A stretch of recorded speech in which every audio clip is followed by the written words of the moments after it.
Right, welcome to a very exciting new video. So I've been mentioning this for quite some time and I still haven't quite, for some unknown reason, managed to get around to shooting the new video of this absolute beast. So I did treat myself, I think it was just before Christmas actually, so an early Christmas present to myself, and decided to upgrade my turbo trainer. All my friends kept going on and on and on at me. Get yourself a new turbo trainer. There's all very well to say, but there is a cost involved in getting such a purchase. So I did decide, you know, why not? You only live once. I will bite the bullet and I will purchase. I did decide between Wahoo and all that sort of stuff, and decided to go with the Tacx Neo 2T. And still to this day, absolutely massively happy that I did. So we're probably about 3 months of good use in now, and it is an absolute beast. So I just wanted to go over some of the key features. We'll do some rides as well. Just want to show you around the bike and mainly my new setup that I've got for Zwift. So there is an instant comfort on this machine. You know, it is fantastic. I am on a carpeted floor up in where I train. I have got a mat down as well, which you can probably see slightly. I'll show you that in a minute. It does flex. This does have a natural flex in the winged sort of design of this Tacx Neo 2T. It was very futuristic, very cool, and more so when you see the light come on shortly. But you do get flex from the seat stays down, and like if you were climbing out the saddle, you naturally get a flex. So you do get that. If anything, being on carpet, there's probably a little bit too much flex. I've got very bouncy carpet, so mainly probably doesn't help in certain instances.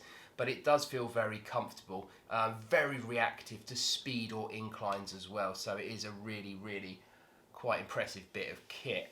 There is a road feel feature in the Tacx Neo 2T. So if you are a big Zwifter, or even if you do have Tacx's own trainer sort of setup system, any sort of cobbles, planks, if you go along some of the harbour areas in Zwift, you do get that sort of very audible, like rattly, tattly kind of sound along the slats, and you do get this vibration. That there's obviously some sort of fancy setup in the Neo magnets there that obviously put some sort of resistance in there, and you do get this feel that you will never be able to portray this for a video, but take it from me, it is indeed there.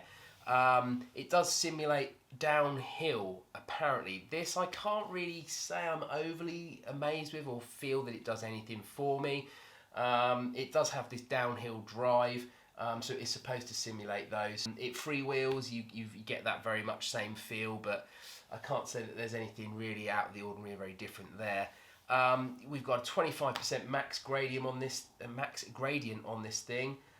Which in Zwift, I think you sort of do get up to maybe the late teens, maybe 20, but I haven't really ever, I don't think, found anywhere that is 25%, so this is more than capable for what I need and what I do on it. It's accurate to 1% tolerances, that's plus or minus 1% on the power, so this has got built-in power and cadence and speed, so it will literally do everything for you, and it will pair up like that. So as mentioned, Neo magnets in this thing, so it does, that's how it works basically. We don't have a belt drive like the Wahoo sort of systems and setups. This is very much on a Neo magnet flywheel, so very instant, very reactive, and just a very clever bit of kit really in it, so it should be for the price. You know, max watts as well, so we are up to 2,200 watts. I will never ever see that, so to me that doesn't honestly matter one little bit. I think I could probably push 1,000 watts. You know, I'm not a sprinter and I'm definitely not a climber. I just enjoy getting on my bike outside or indoors. It's raining currently here in the UK at the minute, although it does look like the sun is coming through that skylight. Don't be deceived. So out of the box, you unfortunately don't get a cassette with this. They just don't feel they need to put one in. If you want it bad enough, you'll buy it, I guess. Hopefully, you know, luckily, like me, you maybe have a few spare cassettes lying around, so that wasn't a problem. Boshed it straight on. 11 speed, no problem at all. It comes with a Shimano body on there. You need a spacer if you're 10 speed or lower. and it's absolutely fine. That went straight on. I did have a problem in the fact that my rear mech did indeed hit the body of the trainer itself when I was getting those granny gears. They do put 2 spacers in the kit as well, so you remove the actual free hub body and you pack in these 2 spacers to move the body or hub body away from the trainer to give you that extra room on the lower arm, the cage, and then therefore that doesn't hit anymore. You do get also 1 month free trial with Tacx and with Zwift, which is great. I haven't used the Tacx one yet at all. I Zwift. Unfortunately, I already have a subscription to Zwift, but if you have a friend or family member that you may want to give that to, then crack on, give that to them. Free month for them, isn't it? We do have Bluetooth and Ant Plus. I can't tell you how much better Ant Plus is. On my old video, I was using the Bushido, the very small on-wheel trainer. Always used Bluetooth for it, and it was a nightmare. As soon as I got this and bought myself a little Ant Plus chip in the side of the laptop, instant connection, absolutely instant. You know, I put the heart rate monitor, get myself dressed, and already it picked that up on Zwift and got me ready. So, right everyone, and that brings us to the end of this video. I hope you have enjoyed it, and I hope you found it useful. I really struggled when looking to buy myself a new turbo trainer.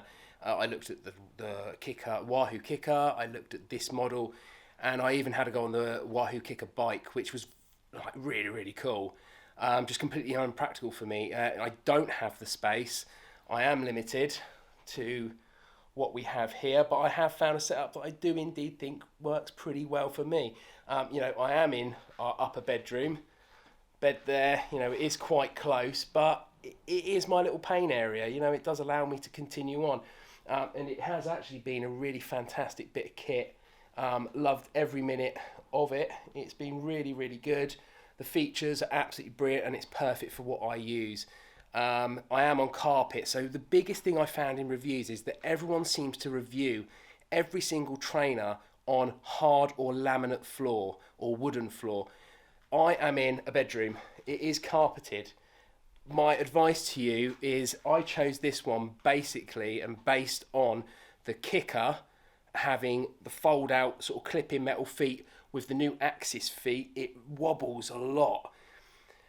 I think on cushioned or bouncy carpet, I think it's going to be really bad. This is okay. This really isn't bad. I get away with it. But on a big sprint, I mean, I just put down a 950 watt sprint. Nothing too extreme for the you lot out there, but you do get movement in the unit. So if you are thinking of what type of unit to get, consider your floor, because it does make a difference. I can get away with this, and I think this, in all honesty, is the better option for carpeted floor. So that's my 2 cents. If you do or don't agree, then fine, but I just think it works well and better from what I tested on carpeted floor.